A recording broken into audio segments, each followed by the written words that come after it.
NaMo बुद्धाय touch the lake. आप लोग कैसे हैं? आज बुधवार है और जैसा कि मैं अक्सर बुधवार को परम पावन दलाई लामा जी से संबंधित कुछ न कुछ आपके समक्ष कोई न कोई विषय लेकर के आता हूं। तो उसी विषय में आज मैं जो कि अवलोकितेश्वर के मंत्र है ओम मानी पद में हूँ, तो उसका अर्थ क्या है और उसको जब जाप करें तो हमें क्या सोचना चाहिए और क्या विचारधारा लेकर के हमें इसका अभ्यास करना चाहिए। तो आप सभी लोग या हम भी इस मंत्र का अक्सर जाप करते हैं। जैसे कि हाल ही में 10 करोड़ मंत्र का जाप हुआ और समय समय पर अवलोकितेश्वर के जो मंत्र है 6 अक्षरों का, उसमें 6 अक्षर होते हैं, षडाक्षरी मंत्र कहा जाता है। तो उसका लगभग जो हमारा बौद्ध जगत है उसका सभी पाठ करते हैं। और परम पावन दलाई लामा जी हमेशा कहते हैं कि किसी भी मंत्र को अगर आप जाप करते हो तो ये बहुत अच्छी बात है, आपके लिए पुण्य का संचय करता है, उससे पुण्य की प्राप्ति होती है। लेकिन अच्छा होगा कि आप उसके अर्थ को भी जानें। बिना अर्थ के मंत्र को अगर जाप करते रहेंगे तो शायद उससे बहुत ज़्यादा लाभ नहीं होगा। एक तो वही हो जाएगा कि आप दूसरे लोग कर रहे हैं तो उसी तरह से करते रहें, उसका अर्थ नहीं जानोगे तो फिर कोई फ़ायदा नहीं होता है। अर्थ जान करके, उसके मीनिंग को अगर जान करके हम मंत्र का जब जाप करते हैं, कोई भी मंत्र हो, चाहे अवलोकितेश्वर का मंत्र हो, आर्य तारा देवी का मंत्र हो, बहुत सारे मंत्र होते हैं, इवन तथागत बुद्ध का जो मंत्र है वो हो, और बहुत सारे अनगिनत मंत्र हैं। तो उनका जब हम मंत्र जाप करते हैं तो अर्थ को जरूर जानना चाहिए। बिना अर्थ को अगर जाप करते रहेंगे तो शायद उतना लाभ नहीं होगा। ये परम पावन जी बार बार जोर देते हैं। जब भी परम पावन जी प्रवचन देते हैं तो सभी पब्लिक से कहते हैं कि आप उसके अर्थ को जानिए। बिना अर्थ को जाने अगर जाप करोगे तो आपको कोई लाभ प्राप्त नहीं होगा। तो इसलिए इसे आज मैं जो बहुत सारे लोग होंगे जो कि इस मंत्र के अर्थ को भली बात नहीं जानते होंगे कि ये 6 अक्षर जो है ओम मानी पद में हूँ, उसका अर्थ क्या है और इसका जाप हमें क्या करना चाहिए, इससे लाभ क्या होते हैं। तो सब सीधी सी बात है, जब हम किसी कार्य को करते हैं, किसी धर्म का अभ्यास करते हैं, तो उसके पहले तो ये होना चाहिए कि हम इसको कर रहे हैं वो आवश्यक है कि नहीं, आज के समय में उसकी ज़रूरत है कि नहीं। हम धर्म का अभ्यास कर रहे हैं तो वो उसकी आवश्यकता है कि नहीं, ज़रूरत होगी तभी हम उस चीज़ को करेंगे। फॉर एग्जांपल कि मान लीजिए हम कोई खाना खाते हैं तो अलग अलग तरीके के भोजन होते हैं, खाना होते हैं, तो उसको हमें ज़रूरत है कि नहीं। वही तो हम कहते हैं कि अरे इसको खाना है कि नहीं खाना है, इसकी ज़रूरत है कि नहीं। बाज़ार से जब चीज़ें को हम ख़रीदते हैं तो उसमें भी देखते हैं कि इसकी हमें ज़रूरत है कि नहीं, ये हमारे उपयोग का है कि नहीं। ऐसा तो नहीं है कि सब कुछ लेके चले जाते हैं, जो हमें ज़रूरत होती है उसी को हम लेते हैं। उसी प्रकार से जिन मंत्रों की, जिन सूत्रों की और जिन वचनों की हमें आवश्यकता होती है उन्हीं को हम ग्रहण करते हैं। तो इसलिए इन अर्थ को हमें जान करके अगर जानेंगे, उसके अर्थ को जानेंगे तो शायद जाप करने में और अच्छा हो सकता है। तो जैसे कि परम पावन जी जब व्याख्या करते हैं ओम मानी पद में हूँ मंत्र की, तो वो बहुत अच्छी तरह से कहते हैं, बहुत अच्छी तरह से व्याख्या करते हैं कि ये क्या है। तो इस विषय में हम आज मैं भी आपके सामने उनकी बातों को और अन्य जो व्याख्या की गई हैं उनके माध्यम से आपको बताने की यहाँ पर कोशिश आपके सामने कर रहा हूँ। तो सबसे पहले दोस्तों, जैसे कि देखेंगे कि जो 6 अक्षर हैं ओम मानी पद में हूँ, तो ओम में सबसे पहले क्या है, ओम आता है। तो ओम जो है कि 3 अक्षरों से बना है। जब आप देखेंगे अ, उ और म, तो 3 अक्षरों से ये मिल करके बना है। तो 3 अक्षर का क्या मतलब है? अ अक्षर है, अक्षर जो है कि धर्म काय को इंगित करता है। फिर दूसरा उ जो है हमारे संभोग काय, अर्थात उपयोग जो जिस काया के माध्यम से करते हैं, जिस शरीर के माध्यम से करते हैं, उसको उ अक्षर इंगित करता है, उसका अर्थ इससे निकलता है। और माँ है वो निर्माण काय को इंगित करता है। तो इस प्रकार से हम देखें कि जो कि ओम जो एकमात्र अक्षर है, उसमें जो अक्षर कहें या फिर ओम शब्द कह लें, जो भी कहें, उसमें 3 अक्षरों से मिलकर बना अ उ म, तो ये त्रिकाय को भी इंगित करता है। कि जैसा कि मैंने अभी बताया कि ओम जो अक्षर है वो हमारे 3 अक्षरों से मिल करके बना अ उ म। तो अलग अलग उसकी अभी पूर्व में मैंने कहा इसका क्या अर्थ है। तो ये जो अक्षर है वो त्रिकाय को इंगित करता है। तो बुद्ध जो बौद्ध धर्म में कहा जाए तो उसमें भगवान बुद्ध के अलग अलग 3 कायों के बारे में व्याख्या की गई है। धर्म काय, संभोग काय और निर्माण काय। तो इस प्रकार से हमें समझना चाहिए कि ऊम अक्षर कितना महत्वपूर्ण है। तो इस अर्थ को जानेंगे तो बुद्ध की जो 3 काया हैं उनको भी आप समझ सकते हैं। जब केवल उस ओम अक्षर को नहीं समझेंगे तो उनको किस बारे में कह रहे हैं, क्या क्या कह रहे हैं, तो उसको हम नहीं समझते। ये बौद्ध धर्म के अनुसार व्याख्या है। तो अलग अलग पंथों में अलग इसकी अलग व्याख्या होती है। उसके बाद दूसरा जो अक्षर आता है मणि पद में। तो मणि पद में, तो मणि पद में यहाँ पर मैं कहना चाहता हूँ कि ये जो है आर्यावलोकतेश्वर के नाम है। तो इसको कारण व्यू सूत्र में भी इसकी व्याख्या मिलती है कि क्यों कहा गया। तो जब जो उन्होंने क्या कहते हैं कि जब से बोध चित्त को ग्रहण किया है, अवलोकितेश्वर ने जब से बोध चित्त को ग्रहण किया तब से ये नाम उनका पड़ा है। तो ऐसी व्याख्या देखने को मिलती है। फिर इसके बाद दूसरा अक्षर मणि। तो मणि का अर्थ शाब्दिक तौर में कहें तो वह ज्वेल से होता है, रत्न से होता है। तो ये जो है उपाय के कारकों को इंगित करता है। तो अब उपाय कौन से हो गए? उपाय हमारे क्या होते हैं, जैसे कि करुणा हो गई, मैत्री हो गई, बोधचित्त हो गया। तो ये हमारे जाकर के क्या है कि वो उपाय हैं। तो इनके उपाय के माध्यम से ही जाकर के हम बुद्धत्व प्राप्त करते हैं, क्योंकि बुद्धत्व प्राप्त करने के लिए उपाय और प्रज्ञा दोनों होना आवश्यक होता है। तो ये मणि का अर्थ हुआ। पद्मे का अर्थ है, पद मतलब कमल। तो पद्मे का हो गया अर्थ हो गया कमल। कमल किसका प्रतीक है? ज्ञान का प्रतीक हो गया, शुद्धता का प्रतीक हो गया। शुद्धता इसलिए उसका प्रतीक गया क्योंकि जो ज्ञान है वो शुद्ध होता है। जो हालांकि कमल का जो रंग है श्वेत है, लेकिन हम ज्ञान को कोई कलर तो नहीं होता है, तो लेकिन प्योरिटी से है, शुद्धता से अर्थ होता है। तो जो हमारा पद्म है, कमल है, तो उसका अर्थ प्रज्ञा से है। तो प्रज्ञा अर्थात जैसे कमल हो गया, उसके साथ मणि हो गया, मणि पद में। तो दोनों को साथ लेकर के जब आते हैं, उपाय और प्रज्ञा को लेकर के साथ आते हैं।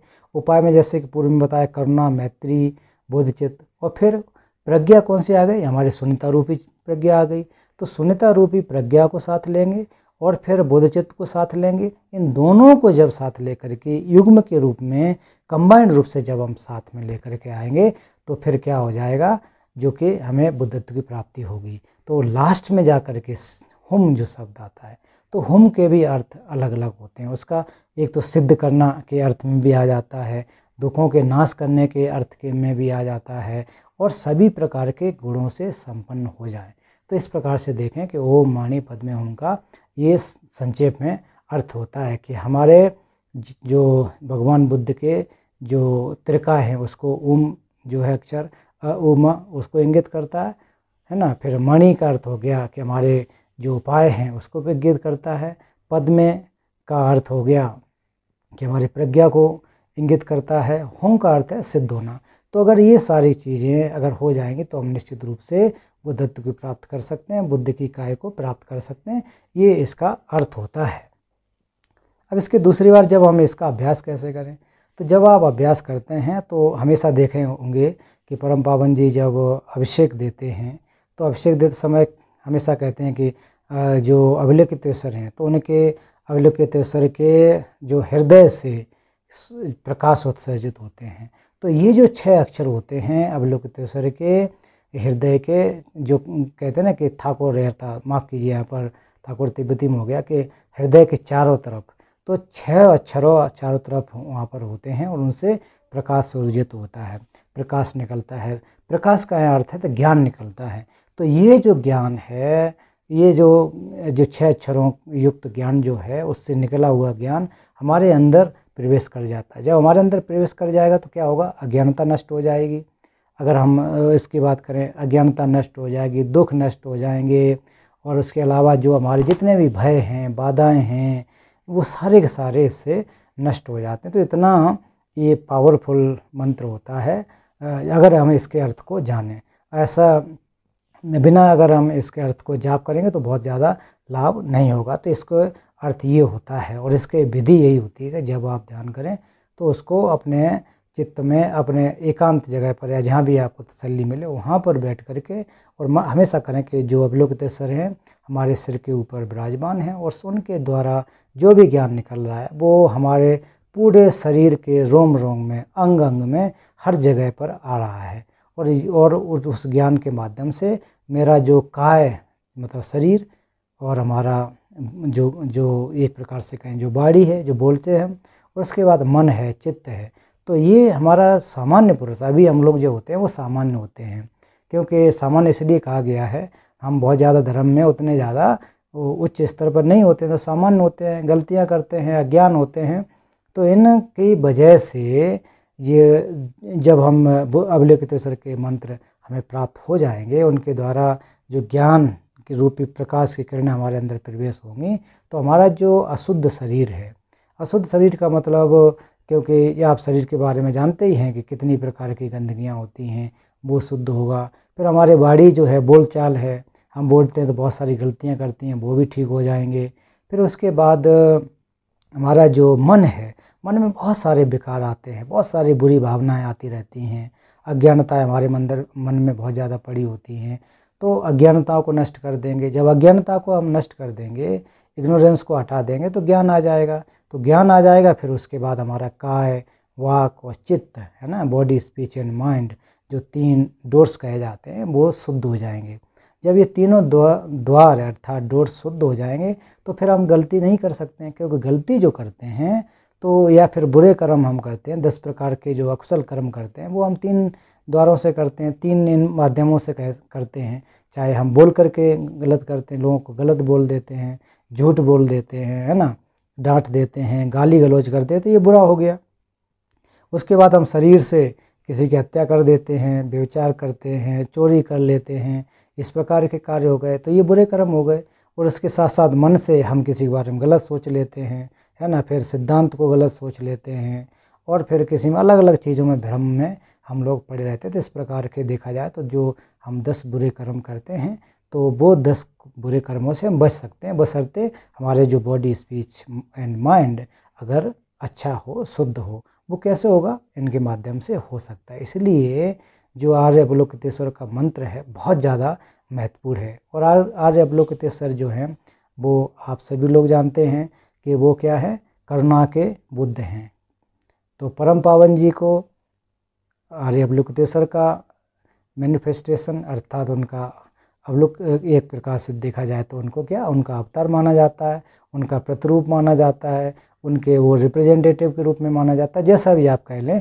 तभी परम पावन जी का आप देखते होंगे कि हमेशा मुस्कुराते, हमेशा लोगों के प्रति करुणा रखते हैं, चाहे कोई भी हो, अमीर हो, गरीब हो, दुखी हो, सुखी हो, सबके साथ उनका एक जैसा व्यवहार होता है। तो परम पावन जी जो है अवलोकितेश्वर हैं, साक्षात, है ना, चंद्रशीख हैं, तो उनके अंदर ये विशेषताएं हैं। तो उनके जब प्रवचन लेने जाते हैं, अभिषेक लेने जाते हैं, तो साक्षात जो करुणा के बुद्ध अवलोकितेश्वर परम पावन, उनसे हमें ये जो ज्ञान प्राप्त हो रहा है 6 अक्षर के रूप में, जो हमारे ओम मानी पद में हम, उनसे प्रकाश निकल कर, ज्ञान रूपी प्रकाश निकल करके हमारे अंदर राग द्वेष मोह रूपी जो क्लेश हैं वो नष्ट हो जाते हैं। तो इस प्रकार से इसको हमें मानना चाहिए। तो उम्मीद है कि आप इस मंत्र को समझ गए होंगे, इसके अर्थ को जान गए होंगे, और अर्थ को अगर जान गए तो अर्थ को मान करके, अभ्यास करके, उसका क्या कहते हैं, उसको जान करके अभ्यास करना चाहिए। परम पावन हमेशा कहते हैं कि हमें पहले मानना नहीं है, हमें क्या करना, जानना है। तो आज आपने जान लिया, इसको पहले भी जानते होंगे, इस माध्यम से जानेंगे। तो जान करके अगर आप किसी चीज़ को मानोगे तो वो आपका टिकाऊ होता है। अगर ऐसे ही मानते जाओगे, जानोगे नहीं, हाँ ठीक है गुरुजी कह रहे हैं, ग्रंथों में कहा गया होगा, है उस आदमी ने कह दिया इसलिए मान ले रहे हैं, तो हमें पहले क्या है, मानना नहीं, उसको जानना है। तभी तो सूत्र में भी कहा जाता है, भगवान बुद्ध के सूत्र में कहा गया, परम पावन जी हमेशा कहते हैं कि जब बुद्ध ने खुद कहा है कि मेरे विद्वानों, मेरे भिक्षुओं, मेरी बातों को आप श्रद्धावश मत मानिए कि भगवान बुद्ध ने कहा है इसलिए माने। कैसे माननी है? आपको अगर बुद्धि पर खरा उतरता, आपकी बुद्धि पर सटीक लगता है, तब आपको मानिए, श्रद्धावश मत मानिए। उसका उदाहरण भी दिया है कि जो सुनार होता है ना, तो सुनार जब सोने को जब आप बेचने जाएंगे सोना या खरीदने जाएंगे, तो हालांकि हम लोग तो नहीं जानते हैं कैसा है, पीला है वही सोना मान लेते। तो सुनार जो होता है, यहाँ उदाहरण दिया गया कि सुनार मतलब गोल्ड स्मिथ, तो वो सोने को परखता है कि ये सही है कि नहीं।